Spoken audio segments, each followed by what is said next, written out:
I am so delighted that you decided to join us this afternoon for this new episode.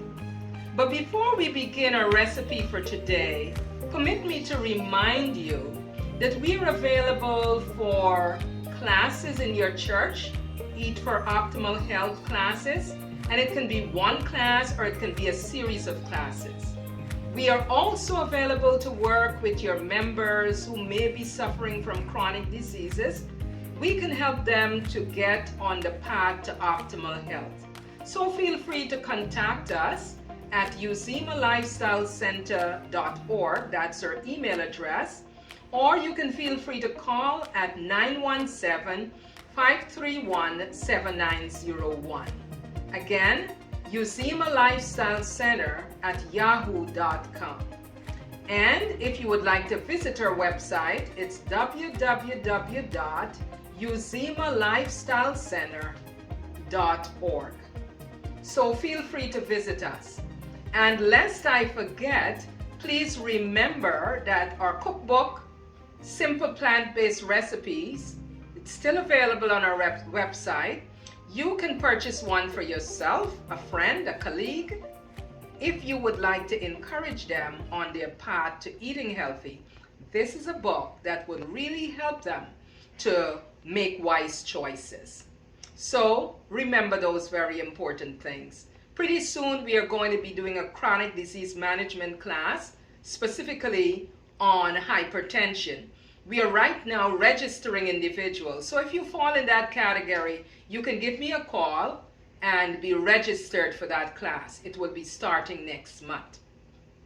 So now for our recipe of the day. We are going to make fresh almond milk. Fresh almond milk. I know you know a lot about almond milk, but a lot of times when we purchase almond milk from the store, we are not sure the types of preservative they're adding to it, so we can pretty much make our own and know what we have in our milk. So let's talk about the ingredients right now. So for this, you need your almond, 1 to 2 cups of almonds, and I would suggest that you soak it overnight. Guess why? Because you want to make sure that you're taking out the outer skin. Cream color, you can do it with the skin, right? So you have a choice right there.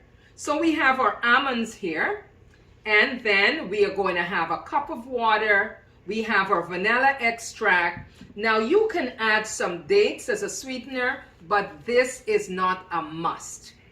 This is just optional.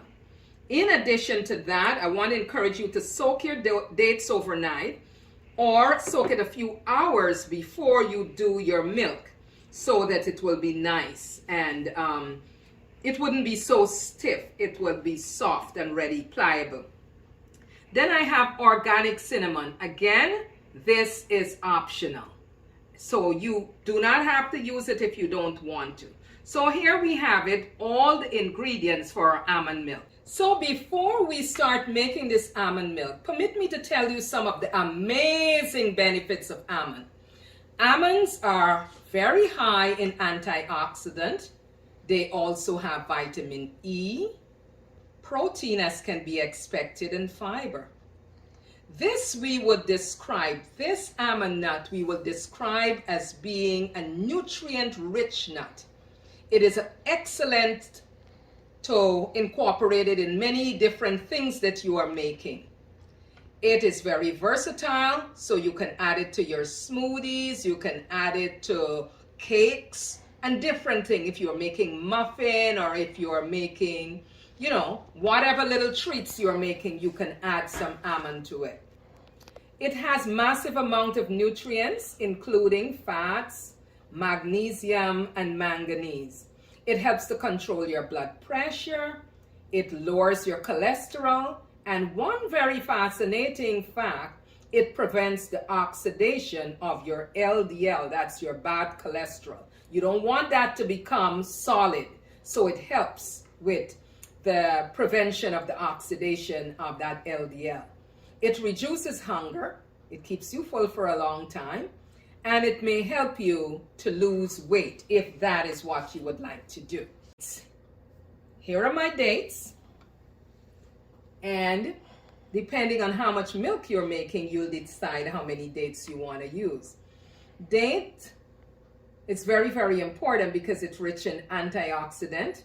It's a rich source of the protective plant compound that we call polyphenols, right? That plant compound that is really, really good to help all parts of our body, but more specifically our gut. So it helps to support your bones. It facilitates natural birth for women who are pregnant. Incorporate this in your diet, very important. It may also be useful as a sugar replacement because it has natural sugar. Okay, so this is all we need for our almond milk, right? So the first thing we are going to do, we are going to put our almonds in there. And depending on how much you want to make, you can put a cup or a little more. Then we're going to put our dates in there. Then we have our water. Now, depending on how thick you would like your milk, you can use either half a cup or a full cup of water. I am going to add some cinnamon. It's not required, but I like the nice cinnamon flavor. And notice I'm using, I want you to see it, organic cinnamon. All right, so this is brand new. So I'm going to open it up and I'm just going to add a little bit of cinnamon. Good, that's good enough. And then I'm going to add a little bit of vanilla extract. Don't need too much, just a little tip. Gives it nice flavor. Now, if you have a high-speed blender, it would work just as good, but Vitamix is very powerful. You start low and then you gradually raise it to where you want it to be. So here we go.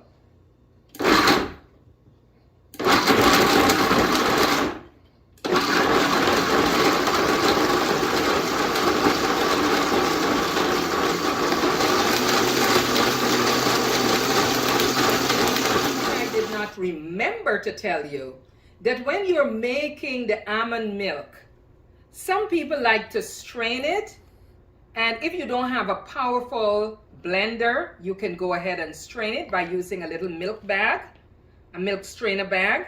But I do not like to strain mine. I like to get all the fiber and everything in there, and the Vitamix does a really good job in making sure that that is taken care of.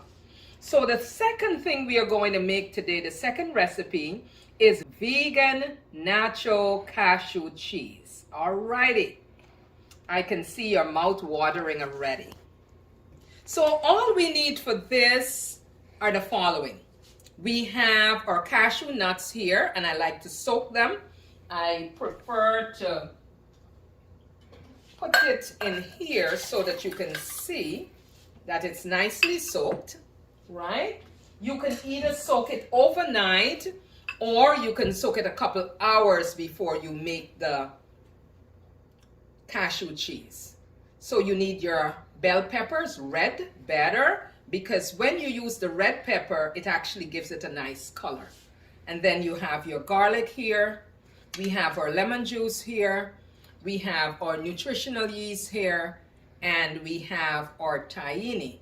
We're going to put a pinch of salt and we are going to add our water, right? Are you ready?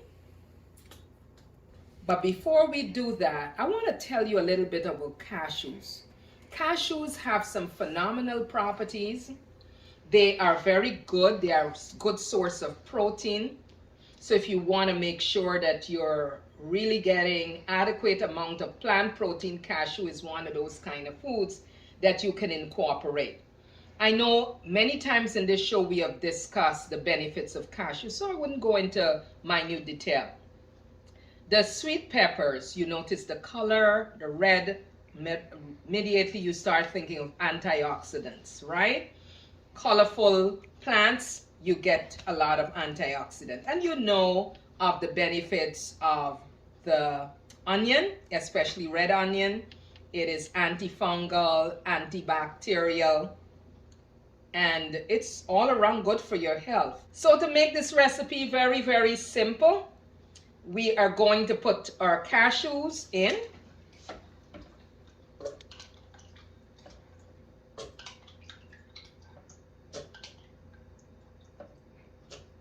Now it depends on how much cashew you want to make. Remember, this is going to be like a liquid kind of cheese. It's not going to be solid. So for this one, we are not going to be using our agar powder. So we have our cashews in there. We put our onions.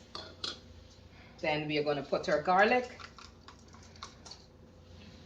We're going to add our sweet peppers.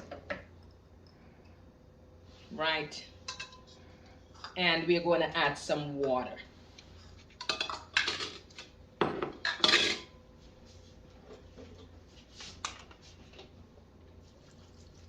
We're going to blend this until it becomes nice and creamy, and then I'm going to add the tahini and the lemon juice and a pinch of salt.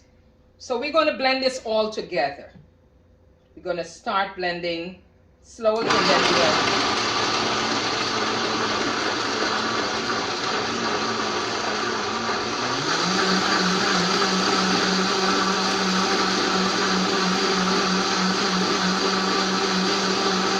okay, so we have blended for a few seconds there. I'm going to add my nutritional yeast, and I want you to see the one I'm using is Nacho-licious, right?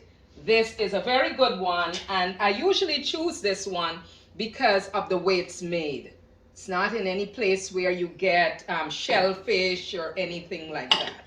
All right, so now we have our nutritional yeast there. We are putting in our tahini, and then we are going to put our lemon juice, and we're going to continue blending until it gets to the kind of consistency we would like it to be. And if you want to put a little party platter or something together, you can have pita bread like I have here, or you can have whole grain chips, and then you just pour your nachos.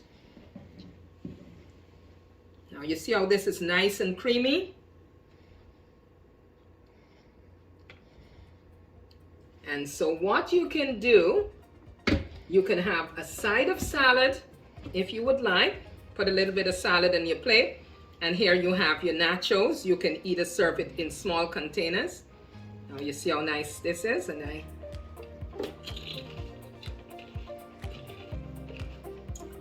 that's really great. So again, try this recipe and let us know how yours came out. As always, eat for optimal health, because your body is God's temple. Thanks for joining us today, and we'll see you in the next 2 weeks. Be well.